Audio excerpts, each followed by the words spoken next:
Hi student, good morning. अब अपन matrix chapter पीछे पढ़े थे, थर्ड चैप्टर था जो।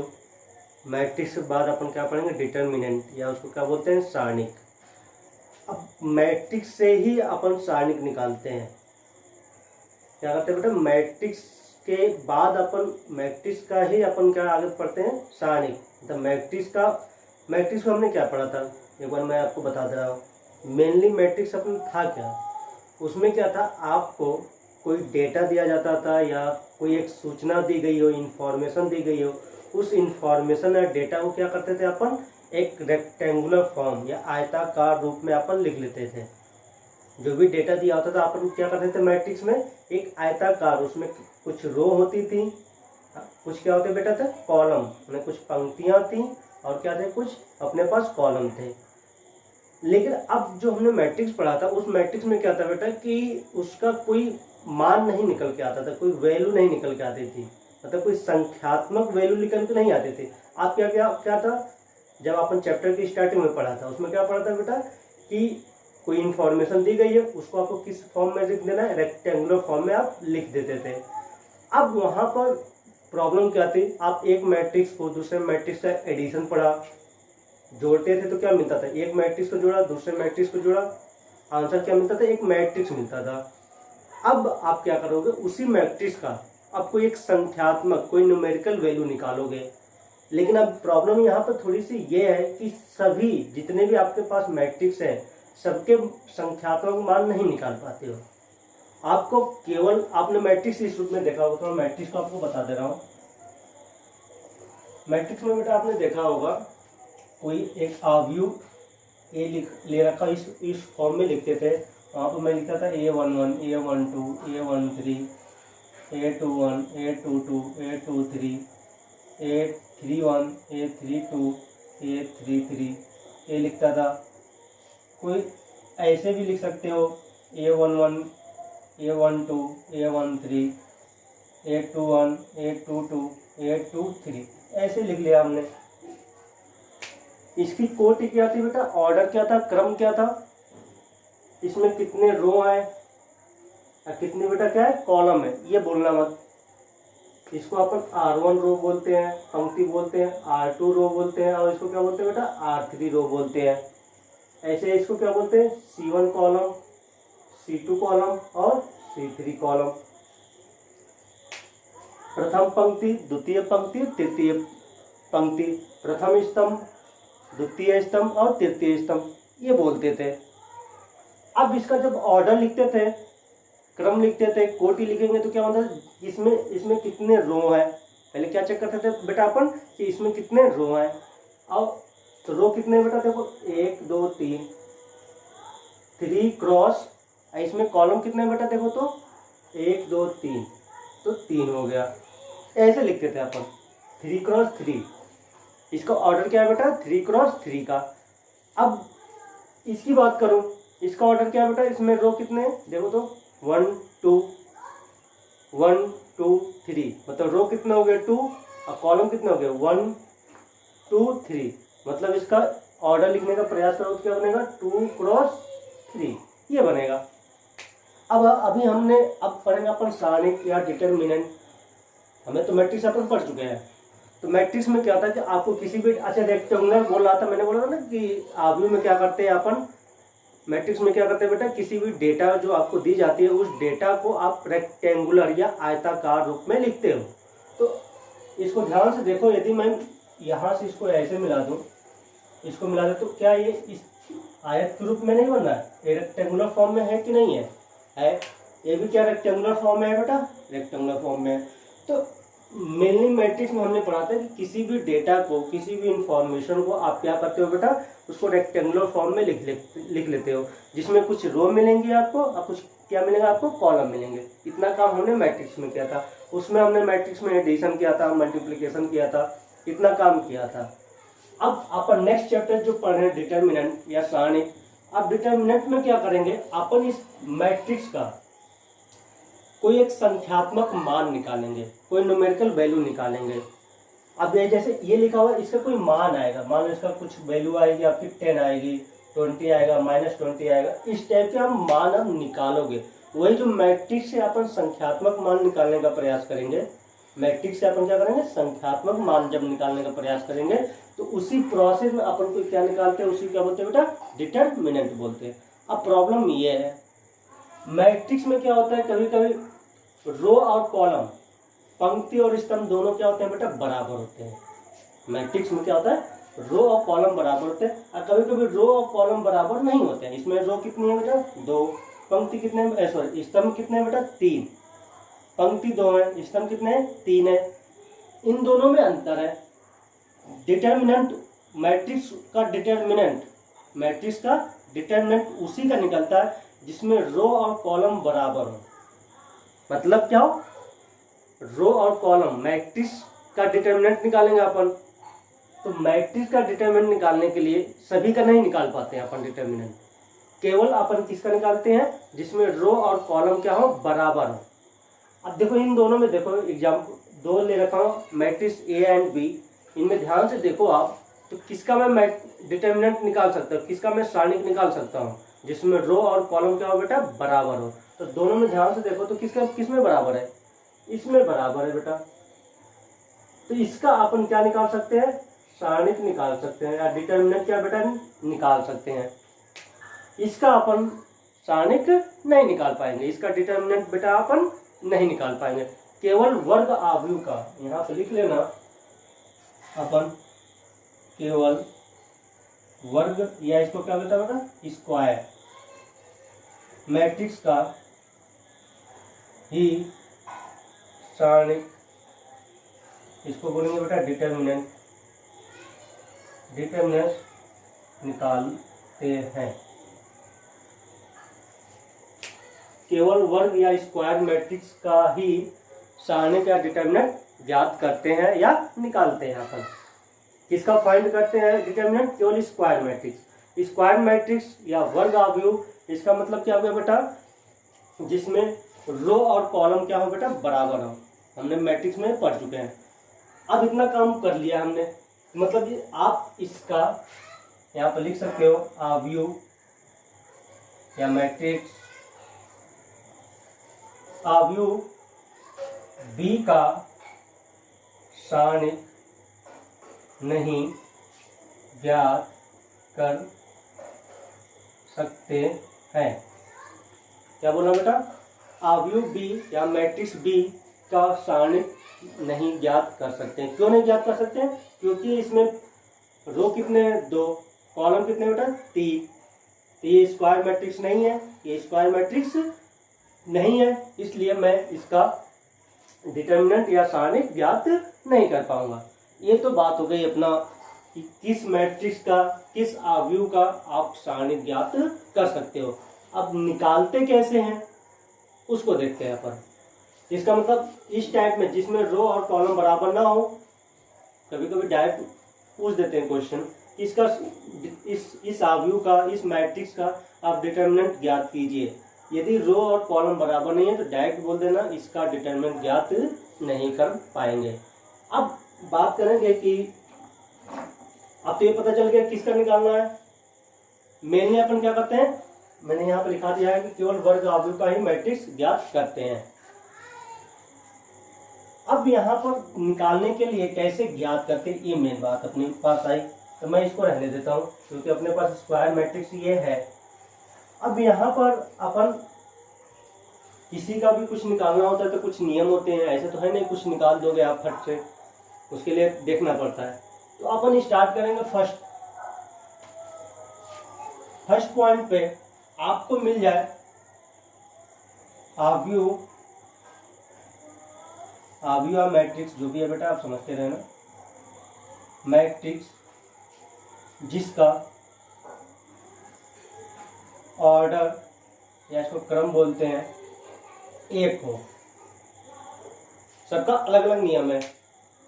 तो आप यदि किसी का ऑर्डर आपको 1 मिल जाए तो आप उसका डिटरमिनेंट कैसे ज्ञात करोगे। किसी का क्रम या ऑर्डर 1 हो तो उसका डिटरमिनेंट अपन कैसे ज्ञात करेंगे। तो मान लो कोई आव्यूह दिया है A, अच्छा उसमें ऑर्डर बोला है एक, क्रम बोला है एक, मतलब क्या होगी, एक रो होने वाली है, एक कॉलम होगा, एक पंक्ति होगा और एक स्तंभ होगा। तो ऐसा कौन सा एग्जाम्पल लूं, क्या बनेगा उसमें, जिसमें आपके पास A11 होगा, एक रो हो गया और एक क्या हो गया बेटा, कॉलम हो गया। इसका क्रम देखो तो क्या बनेगा, 1 क्रॉस 1, एक रो है एक कॉलम है। अच्छा इन सब पर जानते ही हो, A22 का मतलब क्या हो गया, जो पहले नंबर पे होता है वो बताता है कहां पर किस रो में हो। जो पहले नंबर पे होता है 22 का मतलब हो गया जो पहले नंबर पे नंबर है, फर्स्ट नंबर है, वो बताएगा किस रो पे हो। और जो सेकंड नंबर होता है वो क्या बताता है बेटा, किस कॉलम पे हो। ये तो जानते ही होगे, मैट्रिक्स में बताया गया है।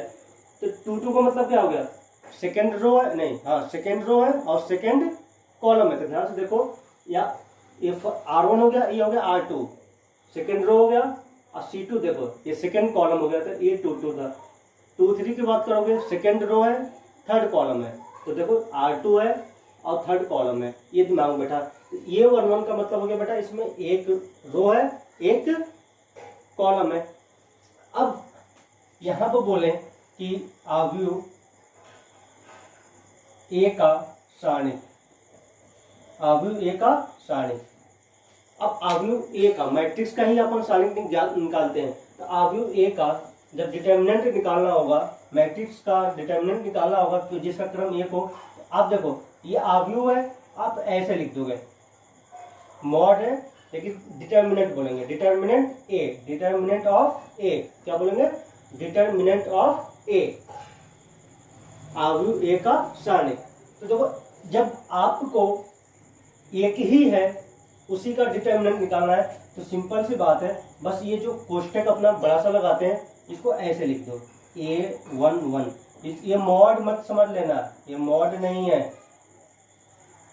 ये मत समझना कि ये 1 1 आपसे बोल दूं जैसे कि बेटा इसका मान निकाल दो। मान लो मैंने दे दिया बेटा, ये कोई डिटर्मिनेंट दे दिया मैंने, नहीं सॉरी मैट्रिक्स दे दिया मैंने, अब बोला कि बेटा इसका डिटर्मिनेंट निकालो, तो तुमको मैंने सिखा रखा है, तुमने ऐसे कर दिया। अब पता है मॉड के अंदर जो भी रहता है वो पॉजिटिव बन जाता है, तो ये मॉड नहीं है, ये डिटर्मिनेंट लिखने का तरीका है। जैसे आव्यूह को अपन बड़े कोष्टक में लिखते हैं, ऐसे डिटर्मिनेंट को इस फॉर्म में लिखते हैं अपन। तो ये -1 नहीं होगा, सॉरी +1 नहीं हो जाएगा, ये आंसर में क्या आएगा बेटा, -1 आएगा। ठीक है बेटा, तो ये यहाँ पे +1 करने का प्रयास करोगे तो ये गलत है। ठीक है, यहाँ पे क्या होगा बेटा, डायरेक्ट -1 और बाहर क्या निकल जाएगा आपका -1। समझ लेना, आव्यूह क्या था, बड़ा सा आएगा।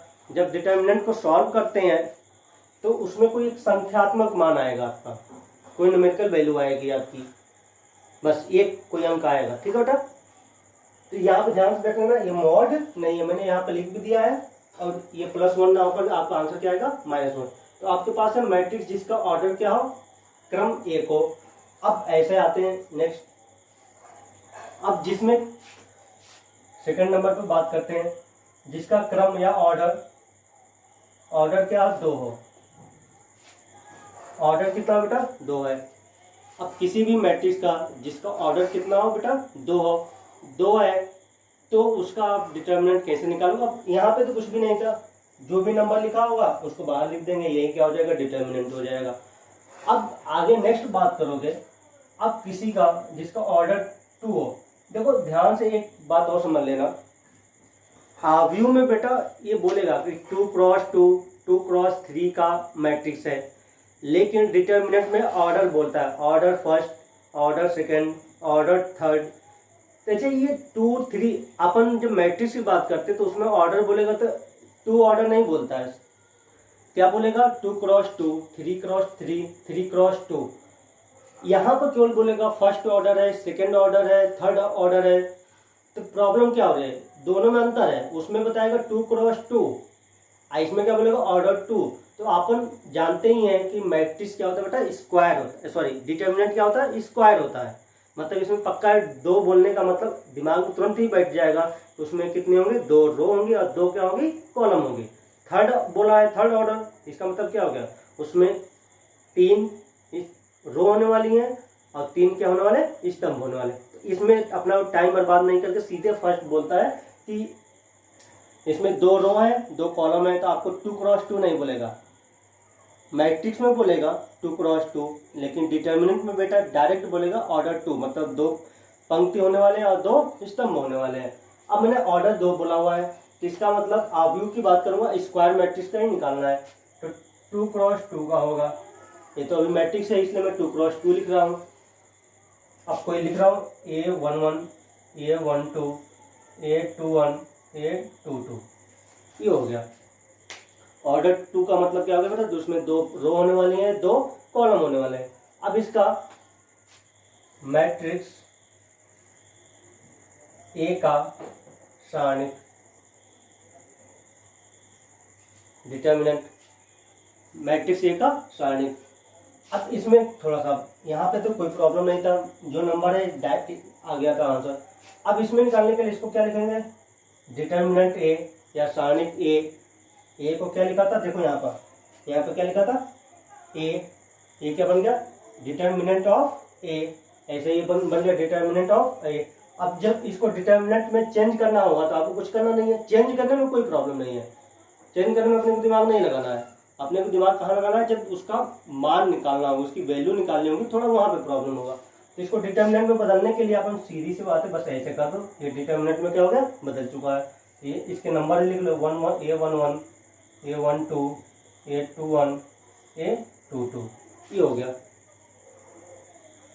अब जब निकालना हो हमें, तो भाई अगर तुम इसको इस रूप में बदल दिए तो ये क्या हुआ, हमने इसमें भी इसी डेटा को इस रूप में लिख दिया है, तो यहाँ पर नहीं छोड़ना है इसको, हमें क्या करना है, इसका मान निकालना, कोई संख्यात्मक मान निकालनी है। तो अब इसमें क्या करते हैं, अब इसको समझ, यहाँ से ये नहीं सीखोगे तो इसका थर्ड ऑर्डर आएगा, जब उसका क्रम मैं 3 कर दूंगा तो आप नहीं समझ पाओगे ये कैसे निकल रहा है। तो ये थर्ड को समझने के लिए सेकंड आना चाहिए।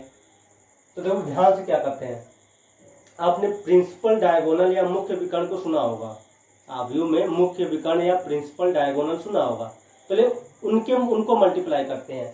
तो प्रिंसिपल डायगोनल ये था अपना, याद हो, तो पहले इन दोनों को अपन मल्टीप्लाई करेंगे, तो क्या होगा बेटा, यहाँ से देखो तो क्या बनेगा, ये A11 इंटू में क्या बनेगा, A22। पहले नंबर पर मैंने किसको मल्टीप्लाई किया, प्रिंसिपल डायगोनल के एलिमेंट्स को, मुख्य विकर्ण के अवयवों को मल्टीप्लाई किया हुआ है, इन दोनों को मल्टीप्लाई कर दिया। फिर माइनस लगाते हैं, फिर क्या लगाते हैं बेटा, माइनस लगाते हैं। फिर उसके बाद जो सेकंड है इनको मल्टीप्लाई करेंगे आपस में, तो क्या बनेगा, A22, नहीं सॉरी, यहाँ पे 21 है, इसको अपन क्या लिखेंगे, 21 इंटू में क्या बनेगा, A12। अब यहाँ से कोई एक संख्यात्मक मान निकल के आने वाली है। एग्जाम्पल ले लेते हैं अपन, कोई आपको डिटर्मिनेंट दे दिया, आपको डायरेक्ट डिटर्मिनेंट ही देगा, आप मैट्रिक्स नहीं देगा, मैट्रिक्स देगा उसको डिटर्मिनेंट में चेंज कीजिए, फिर उसका मान निकाले, आपको डायरेक्ट ऐसे ही क्वेश्चन मिलेंगे। मान लो इसे 3, 2, 5, 6 ये दे दिया, बोलेगा कि इसका मान निकालिए, तो आप क्या करोगे, पहले किसको मल्टीप्लाई, अभी सीखते हैं, सीखने के बाद तो फिर ये दिमाग में ही आदत, कैलकुलेशन करोगे तुरंत आंसर दे दोगे। कोई भी चैप्टर समझने के लिए जब आपको स्टार्टिंग से बताया जाता है स्टेप बाय स्टेप, उसको दिमाग में बैठा लो, तो फिर चैप्टर आपके लिए मजाक बन जाता है, इसमें कुछ भी नहीं है।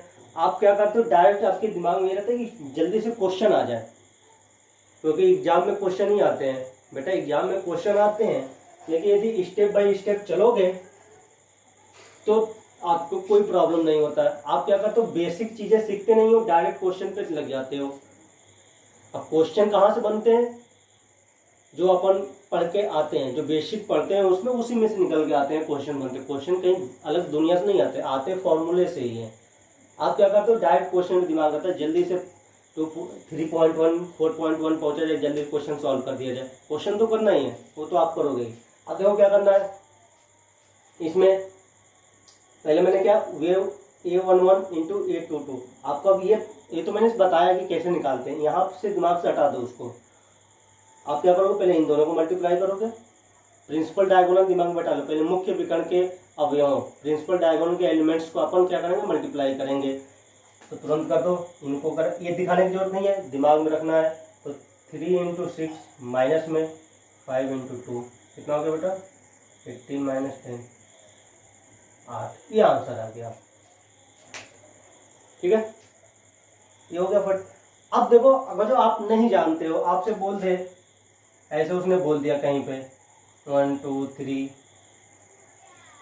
5 3 8, बोल दे कि इसका मान क्या होगा। पहले तो ये देखो कि ये क्या है, स्क्वायर है, इसमें रो कॉलम बराबर है, नहीं बराबर है, तो आप इसका सारणिक निकाल ही नहीं सकते हो। तो ये कहाँ से सीखोगे, ये यहीं बताया गया, इस स्टार्टिंग में ही बताया जाता है कि केवल स्क्वायर मैट्रिक्स का ही डिटर्मिनेंट अपन ज्ञात कर सकते हैं। ठीक है बेटा, तो ये सेकंड का हो गया। देखो सेकंड ऑर्डर में कुछ भी नहीं है। अब आते हैं थर्ड में, जिसमें थोड़ा सा अपने को क्या करना है, दिमाग लगाना है।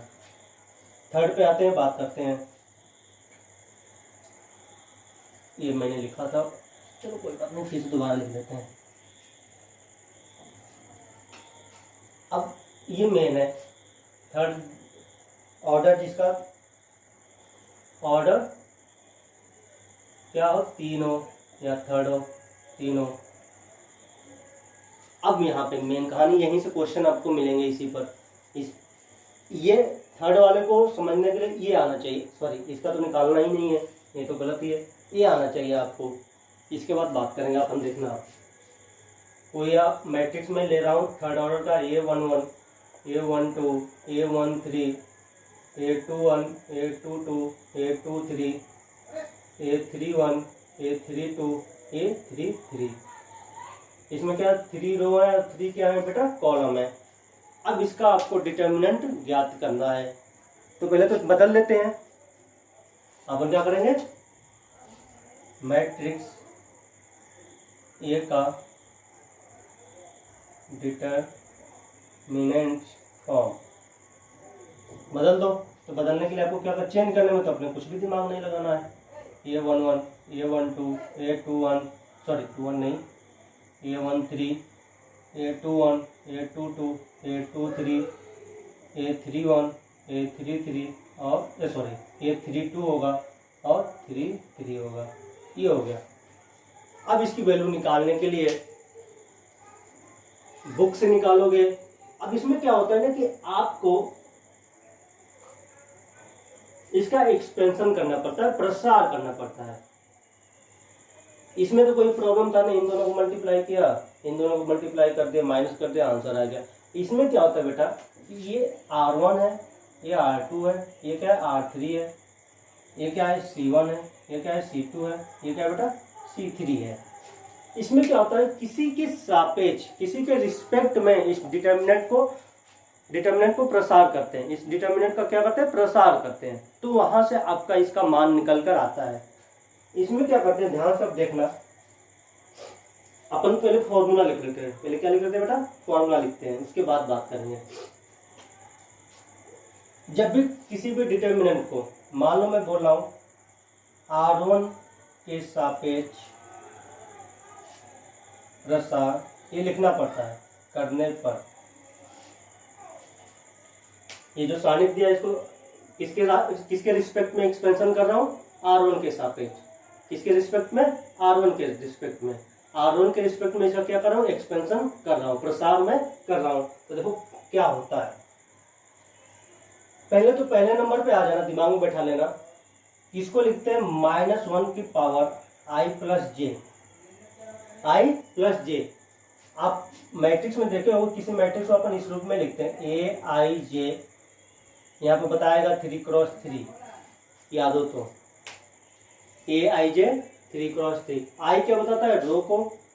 J किसको बताता है बेटा, कॉलम को। I किसको बताता है, रो को। और J किसको बताता है बेटा, कॉलम को। तो यहाँ पे -1 की पावर I प्लस जे लिखते हैं। ठीक है, अब देखो मैं किसके रिस्पेक्ट में कर रहा था, R1 के रिस्पेक्ट में। सीखते रहना, यदि जानते हो तो ठीक है, नहीं जानते हो तो आप सीखते रहना। R1 के रिस्पेक्ट में कर रहा हूं, तो R1 के पास जाओ। यहाँ ये है बेटा R1, उसका फर्स्ट एलिमेंट को उठाओ, उसके फर्स्ट एलिमेंट को उठाओ। कौन है बेटा, A11। यहाँ पे लिखो A11, क्या लिखोगे, A11। इसके बाद एक काम करना है आपको। ये बस स्टार्टिंग में जब देखते हैं तो डर सा लगता है कि इतना काम करना पड़ेगा। कोई काम नहीं है, काम कुछ भी नहीं है। बस आपको बस सीख लोगे तो काम कुछ भी नहीं सीख पाते हो तो प्रॉब्लम होती है। 1 नंबर 2 नंबर का आएगा छोड़ के चले जाओगे। ठीक ठाक बच्चे तो कभी नहीं छोड़ते हैं, जो महाकाबिल इंसान रहते हैं वही छोड़ के आते हैं, तो उसको देखते रहना आप। अब देखो R1 के रिस्पेक्ट में कर रहा हूँ, तो बेटा यहाँ पे फर्स्ट एलिमेंट क्या मिला, A11 मैंने लिख दिया। अब जिसको लिए हो, A11 को लिए हो, तो उसके साथ में जो रो हो, A11 जिस रो में हो और जिस कॉलम में हो, A11 क्या बोला हूँ, A11 जिस रो में हो और जिस कॉलम में हो उसको छोड़ देते हैं। A11 जिस रो में है, A11 जिस कॉलम में, उसको क्या कर देंगे, छोड़ देंगे।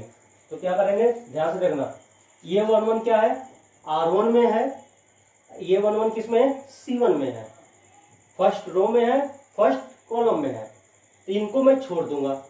तो इसको देखो, इसमें मैं दिखाता रह रहा हूँ, इसको मैंने छोड़ दिया और इसको जो बच जाए उसको लिख दो, जो बच जाए उसको लिख दो। तो इसको छोड़ चुका, इसको छोड़ चुका, जो बचा है देखो ये बीच का बचा, इसको लिख लो। तो क्या बचा हुआ, A22 A23 A32 A33। A11 को लिया था, तो उस A11 जिस रो में हो, A11 जिस कॉलम में है, उनको क्या कर देते हैं बेटा, छोड़ देते हैं। ये हो गया। अब आते हैं R1 के रिस्पेक्ट में कर रहा था, तो R1 में केवल A11 नहीं था, आगे भी क्या था, A12 था।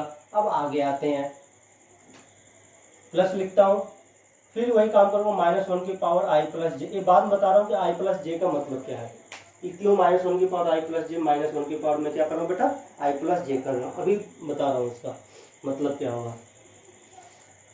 अब आते हैं, तो नेक्स्ट क्या मिला, A12, काम वही करना है बेटा। अब A12 जिस रो में हो, A12 जिस कॉलम में है, उसके एलिमेंट्स या अवयवों को छोड़ देते हैं। A12 जिस रो में होगा, जिस पंक्ति में होगा, जिस कॉलम में होगा, उसके जितने भी एलिमेंट्स हैं उनको क्या कर दूंगा, मैं छोड़ दूंगा। देखो क्या करूंगा, A12 यहाँ पर है, ये इसको छोड़ना है, A12 यहाँ पर है, इस कॉलम में इसको छोड़ दूंगा। तो बचा क्या बेटा, देखो A21 A31, इसको छोड़ना है, ये बचा हुआ A23 A33, ये बच गया। इसके बाद आते हैं प्लस, ये लिखेंगे -1 की पावर I प्लस जे, क्योंकि देखो R1 के रिस्पेक्ट में कर रहा था, तो यहाँ A11 था, A12 था, फिर क्या है A13, इसको ले लो, A13 ले लिया मैंने, A13 हो गया। वही काम करना, A13 जिस रो में होगा, जिस कॉलम में होगा, उसके एलिमेंट्स को छोड़ देना है। 13 यहाँ पर है, इसको छोड़ना है और इसको छोड़ना है। ये जो बच गए इनको लिख लो। तो ये बचा हुआ है A21 A31 A22 A32, ये हमने लिख लिया है, ये हमने लिख लिया है।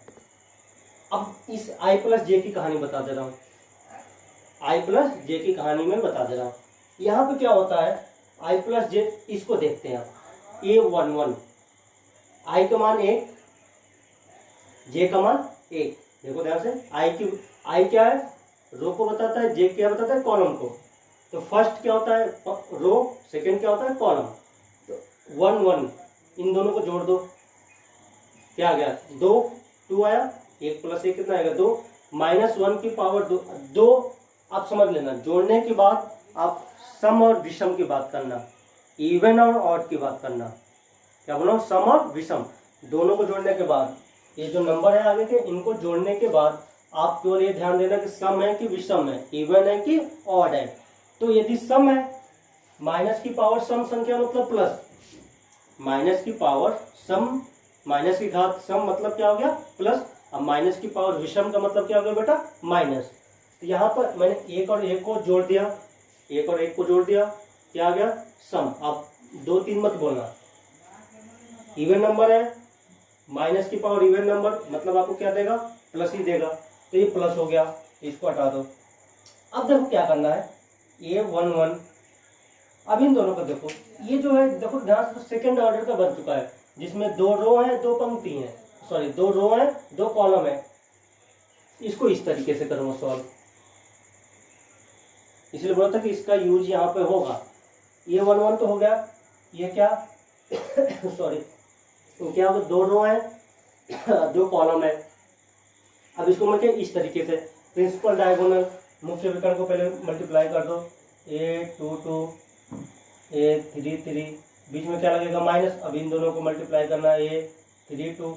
ये देखने में कठिन लग रहा है, रियल में कुछ भी नहीं है। देखो इसको लिखा था तो लग रहा था कितना बड़ा सा कार्यक्रम चल रहा है, आगे कार्यक्रम कितना छोटा हो गया था। तो डरावना सा लगता है, लेकिन जब पेन चलाओगे तो फिर कुछ भी नहीं होता है। अब यहाँ पे देखो 1 2 को जोड़ दिया, कितना मिला बेटा 3 विषम।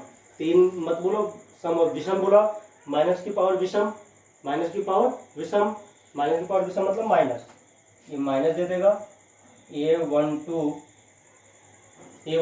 यहाँ पर आपको 1 1 ये आई जे रहने दो, ठीक है कोई बात नहीं।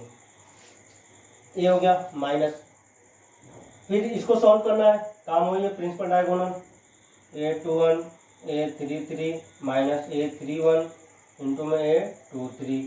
अब देखो 1 3 सम मतलब क्या हो गया प्लस, A13 इन दोनों को A21 A32 माइनस में A31 A22, ये हो गया आपका। इस हिसाब से अपन इसको करेंगे। आप स्क्रीनशॉट ले लेना, मौका मिले बीच में तो आप लेते रहना, चाहे पेन चलाते रहो। मैं इतना स्लो पढ़ा रहा हूँ कि आप पेन भी चला के लिख सकते हो। ठीक है बेटा, ये हो गया। अब देखो जब क्वेश्चन करूँगा तो मजाक से लगेगा कि ये इतना सा डर लग रहा था, ये क्या चल रहा है। अब देखो क्या करूँगा मैं, जब क्वेश्चन नहीं हुआ तो ये लगेगा ही नहीं कि इतना कठिन था ये। देखना, आपको तो केवल बस देखना ही है, मेहनत तो टीचर को करनी है। देखो अपने पास मान लो कोई सारिक दे दिया है बेटा, इसमें मैं कोई ऐसे नंबर ले रहा हूँ अपने मन से, छोटे छोटे अंक ले लिया जाए, ठीक है। इसकी वैल्यू निकालनी है, इस डिटर्मिनेंट की वैल्यू कितनी होगी। तो आप इसके, मैं अभी तो R1 के सापेक्ष प्रसार किया था, आपको R1 के सापेक्ष प्रसार करने पर एक थोड़ा सा अपने को क्या करना होता है, मैट्रिक्स पढ़ लेते हैं जो बच्चे, तो उनके दिमाग में तुरंत बैठ जाता है। ये दिमाग में चाहिए 1 1 है, ये 1 2 है, ये 1 3 है, 2 1 है, 2 2 है, 2 3 है, 3 1 है, 3 2 है, 3 3 है। क्योंकि अब यहाँ पर ये लिखा नहीं होता है। R1 में मुझे याद है, पहले में नंबर पे प्लस आता है, दूसरे पे माइनस आता है, तीसरे पे क्या आता है बेटा प्लस आता है। तो आप नॉर्मली अपन R1 के सापेक्ष ही प्रसार कर देते हैं, यदि R1 के सापेक्ष प्रसार कर देते हैं तो पहले नंबर पे प्लस दिख रहा हो, सम हो गया था तो प्लस हो गया था, विषम हो गया था तो माइनस हो गया था, सम हुआ था तो प्लस हो गया था। अपन इसी रूप में नॉर्मली आप याद भी कर लेना, लेकिन ये इसी कंडीशन में सही है कि केवल आप R1 के रिस्पेक्ट में ही एक्सपेंशन कर रहे हो। यदि R1 के सापेक्ष सारणी का प्रसार कर रहे हैं तो प्लस माइनस प्लस करते हैं, लेकिन आपको आगे भी बता रहा हूँ उसका, ये तभी इसका यूज समझ में आता है, ये माइनस की पावर लिखने का मतलब। अब देखो इसी में सब कुछ क्लियर कर दूंगा मैं। अब प्लस माइनस है, R1 के सापेक्ष में दिमाग में बैठा रहेगा। नॉर्मली अपन जब भी डिटर्मिनेंट सॉल्व करेंगे तो R1 के रिस्पेक्ट में ही सॉल्व कर लेते हैं। तो plus minus plus number, R1 में पहले नंबर पर क्या मिला है बेटा, देखो ध्यान से, तो 3 है, R1 के रिस्पेक्ट में कर रहा हूँ 3। अभी थोड़ा हल्के हल्के चलते हैं अपन, 3 है, प्लस है आगे, फिर माइनस है, फिर प्लस है। अब देखो 3 जिस रो में हो, जिस कॉलम में उसको भूल जाना है। 3 जिस रो में हो और जिस कॉलम में उसके एलिमेंट्स को भूल जाओ, फिर क्या हो जाएगा। देखो मैं भूलने के बाद अब थोड़ा सा फास्ट चलूंगा, 2 1 3 2। अब देखो यहाँ पे दूसरे नंबर पे क्या मिला है, माइनस, माइनस लिख दिया। अगले नंबर पे 1 मिला हुआ है, 1 जिस रो में हो और जिस कॉलम में हो भूल जाओ, तो ये इसको और बीच वाले को भूल जाना, 1 और 3, 3 और 2, प्लस आगे 2 मिलेगा। तो ये कितना हो जाएगा, दो रो कॉलम को बोलने के बाद, सॉरी ये 1 आएगा, ये 3 आएगा, ये 2 आएगा, ये 1 आएगा। इसको सॉल्व करना था, तो क्या बना 3 गुणा का तो 4 माइनस 3 में डायरेक्ट चलना। देखना 2 और 2 का गुणा कितना हो गया 4 माइनस 3, आगे माइनस 1 है, रहने दो। 1 और 2 को मल्टीप्लाई कर दिया, फिर 9 हो गया, प्लस 2 1 माइनस 6। देखना कैलकुलेशन मिस्टेक ना हो, नहीं तो आगे प्रॉब्लम होगी अपने को। ये कितना हो गया बेटा, ये तो 3 हो गया, ये कितना हो गया -7 तो +7, फिर कितना है -5 मतलब -10, सही जा रहा हूँ, -7 +7 3, अब लग तो सही रहा है 5, ये कितना आ गया, ये तो 0 आ गया। चलो कोई बात नहीं है, 0 आने तो डिटर्मिनेंट का वैल्यू 0 भी आती है। अब मैं जो बोल रहा था कि कोई जरूरी नहीं है कि आप R1 के रिस्पेक्ट में ही प्रसार करो, तो R1 के सापेक्ष में ही आपको डिटर्मिनेंट प्रसार करना कोई जरूरी आपको नहीं है। आपका मन, इसमें आपके पास 6 ऑप्शन है, समझो कितने ऑप्शन है बेटा, 6। R1 के रिस्पेक्ट में कर सकते हो, R2 के रिस्पेक्ट में कर सकते हो, R3 के रिस्पेक्ट में कर सकते हो, या C1 के रिस्पेक्ट में कर सकते हो, C2 के रिस्पेक्ट में कर सकते हो, या C3 के। कितने ऑप्शन है बेटा, 6। आंसर हमेशा 0 आएगा, मतलब इसका ये मत समझना सभी डिटर्मिनेंट के आंसर 0 ही आते हैं। इस डिटर्मिनेंट का आंसर कितना मिला है, 0 मिला है, मतलब इस डिटर्मिनेंट की जो वैल्यू मिली आपको क्या मिली है बेटा, 0 मिली है। आप क्वेश्चन करने के कितने तरीके हो गए, 6 तरीके हो गए। R1 के रिस्पेक्ट में, R2 के रिस्पेक्ट, किसी के रिस्पेक्ट में करो, आंसर हमेशा क्या मिलेगा बेटा, 0 मिलेगा। लेकिन हमेशा प्लस माइनस प्लस करके नहीं होगा। अब मैं आपको R2 के रिस्पेक्ट में करके दिखा रहा हूं, किसी के रिस्पेक्ट में करो, R2 के सापेक्ष। R2 में पहले नंबर पे कौन मिला है बेटा, 1। अब थोड़ा सा दिमाग में ये होना चाहिए कि 1 किस नंबर पे है, 2 1 है, इसका पोजीशन क्या है बेटा, देखो ध्यान से, तो 2 1 है, यहाँ पे 2 1 है, 2 और 1 को जोड़ दिया तुमने, विषम, 3 मतलब विषम। अब माइनस की पावर विषम क्या आ जाएगा बेटा, यहाँ पे हम माइनस आ जाएगा। यदि प्लस माइनस प्लस करके करोगे R2 के सापेक्ष तो गलत हो जाएगा। इसीलिए मैंने इसको बताया था I प्लस जे लिखा था कि अब जब आपको नंबर याद हो उन दोनों को जोड़ दो, जिस पोजीशन पे हो, जिस पोजीशन पे है उन दोनों को जोड़ दो। जोड़ने के बाद यदि इवन आ गया तो प्लस आगे लगा देंगे, ऑड आ गया तो क्या लगा देंगे बेटा, माइनस लगा देंगे। तो यहाँ पर आप इसका पोजीशन देखो ध्यान से, तो ये कहाँ पर है, 2 1 पे है। 2 1 मतलब क्या आ गया बेटा, दोनों को जोड़ दिया, जोड़ने के बाद क्या आ गया, विषम, मतलब क्या आ गया, माइनस। अब क्या करेंगे, काम वही करना है। एक -1 नहीं है, माइनस किसकी वजह से आया है, इस -1 की पावर I प्लस जे से आया है। एक जिस रो में हो और जिस कॉलम में है उसको भूलना है, उसके एलिमेंट्स को नहीं लेना है। एक यहाँ पर था तो देखो इसको भूल जाना है और इसको भूल जाना है, तो बचा क्या है, देखो ध्यान से, तो लिख लो, ये 1 और 1, 2 और 2, 1 और 1 और 2 और 2। अब आते हैं 2 पे। 2 किस पोजीशन पर है, 8 2 2, देखो बीच में क्या है, 2 2, 2 2 को 4, सम मतलब आगे क्या आ जाएगा, प्लस आ जाएगा। ये हो गया 2, और 2 जिस रो में हो, जिस कॉलम में हो भूल जाओ, तो ये तो भूलना है, बीच का भूल जाना। ऊपर 3 नीचे 3, 2 2, तो क्या हो गया, 3 3 2 2। फिर आगे क्या मिला, ये 3 3 देखो किस पोजीशन पर है, 2 3, देखो 2 3 मतलब 5, मतलब विषम, मतलब आगे क्या आ जाएगा, माइनस आ जाएगा। और फिर क्या हो गया, 3 हो गया। अब देखो इनको और इनको भूलना है, क्या आ गया, 3 3 1 1, ये हो गया। अब देखते हैं क्या होता है, इसको सॉल्व करते हैं जल्दी से। -1 हो गया, 2 2 और -2, +2 6 माइनस क्या, अच्छा ये तो 0 ही आएगा ना, 3 -3, 2 -2 0 0 0 बराबर कितना है, 0। किसी के भी रिस्पेक्ट में करोगे तो आपका डिटर्मिनेंट की वैल्यू कितनी आएगी, 0। लेकिन केवल यह ध्यान देना है किस नंबर पर है। आप C2 के सापेक्ष कर लेना, C3 के सापेक्ष कर लेना, किसी के भी सापेक्ष करोगे बेटा तो इसका डिटर्मिनेंट 0 आएगा। अच्छा देखो एक प्रॉपर्टीज अपन पढ़ेंगे अभी आगे चलकर, डिटर्मिनेंट के क्या पढ़ेंगे, प्रॉपर्टीज पढ़ेंगे, गुणधर्म पढ़ेंगे। तो वहां पे ध्यान से देखना, वहां पे एक अपने पास प्रॉपर, मैं हिंट दे रहा हूं कि किसी भी सारणिक में जब ये 0 आ रहा था, मैं भी कह रहा हूँ 0 क्यों आया है, किसी भी डिटर्मिनेंट में आपके यदि 2 रो या 2 कॉलम, 2 रो या 2 कॉलम यदि एक जैसे हो, बराबर हो, एक जैसे हो, तो उस डिटर्मिनेंट की वैल्यू क्या होती है? हमेशा 0 आती है। किसी भी सारणी के यदि 2 पंक्ति या 2 स्तंभ समान हो तो सारणी का मान क्या होता है? 0 होता है, 0 होता है। तो इसमें ध्यान से देखना तुम, अभी ध्यान गया है मेरा। R1 और R3 3 3 1 1 2 2 ये एक जैसे थे, इसीलिए इसकी वैल्यू क्या आ रही थी बेटा? 0 आ रही थी।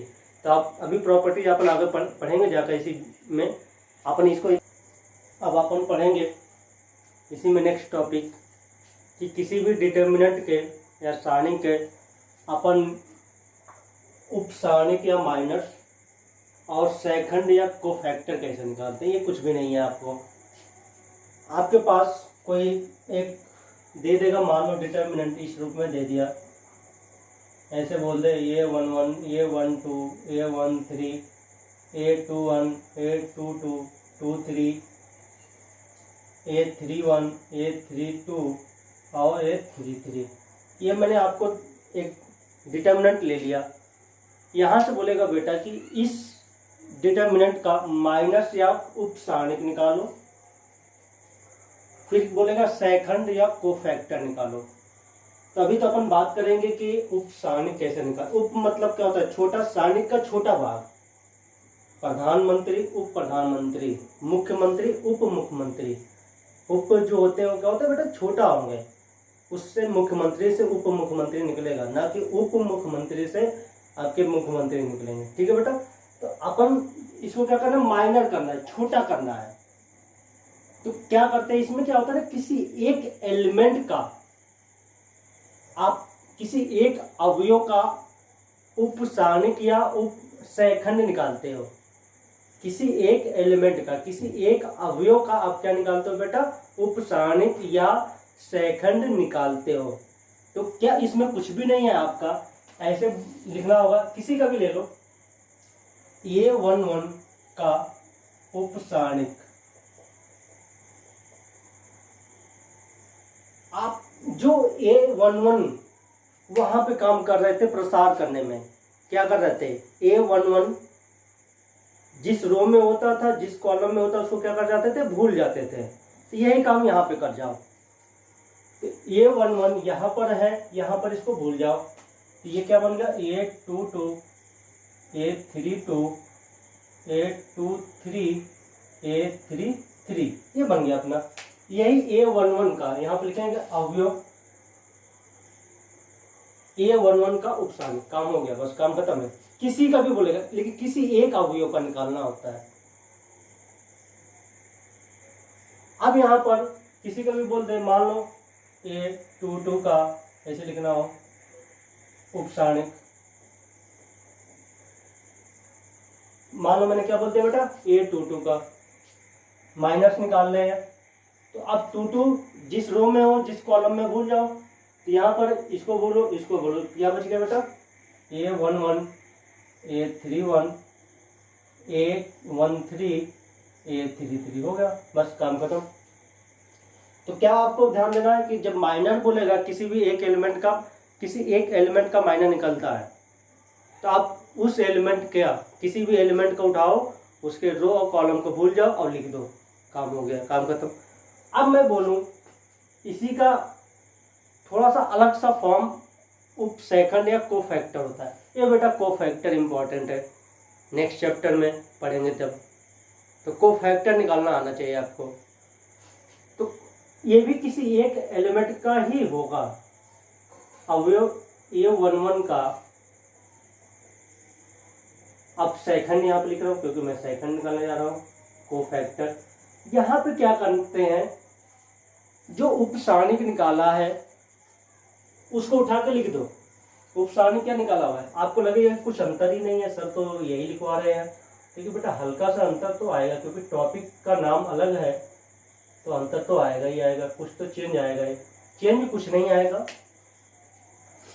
उपसारणिक निकालते हैं तो बस ऐसे ही लिख देते हैं। अब जब सेकंड निकालने जाते हैं बेटा, तो उसके आगे प्लस आएगा या माइनस आएगा, मतलब इसके आगे प्लस आएगा या माइनस आएगा, क्या आएगा, प्लस आएगा या माइनस। तो ये यहाँ से पता करते हैं 1 1 1 1 मतलब दोनों को जोड़ दो, i प्लस जे, काम जो किया था i प्लस जे, 1 + 1 सम मतलब प्लस आएगा, क्या आएगा बेटा, प्लस आएगा, बस काम खत्म। ये ही सिंपल लिखे हो तो उपसारणिक है, इसके आगे प्लस लगा दिए तो क्या बन गया बेटा, सेकंड बन गया, काम खत्म।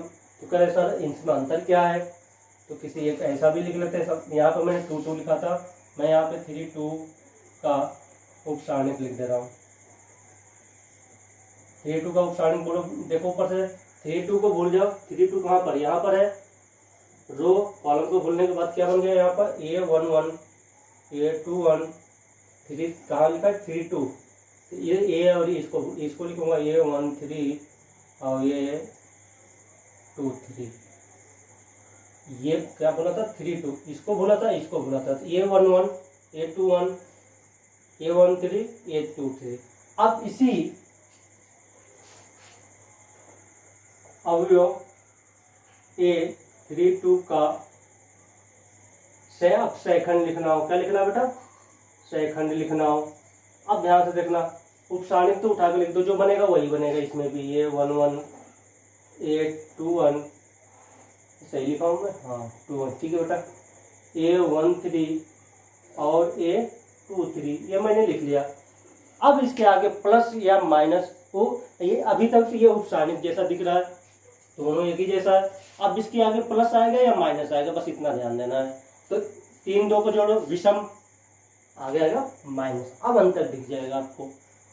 तो उपसारणिक जिस किसी एक एलिमेंट का होता है, दिमाग में बैठा, माइनस जो निकालते हैं अपन किसी एक एलिमेंट का निकालते हैं, सेकंड भी किसी एक एलिमेंट का निकालते हैं, दोनों में एक ही जैसा काम करते हैं, बस कोफैक्टर में क्या करते हैं, प्लस और आगे प्लस आएगा या माइनस आएगा, ये डिपेंड करता है, बस इतना ही, दोनों में डिफरेंस ये भी है और कुछ भी नहीं, ठीक है बेटा। अब नेक्स्ट आगे बात करूंगा कि डिटर्मिनेंट की प्रॉपर्टीज क्या क्या है, मेन कहानी वहां से स्टार्ट होगी डिटर्मिनेंट की, ठीक है बेटा, बाय बाय।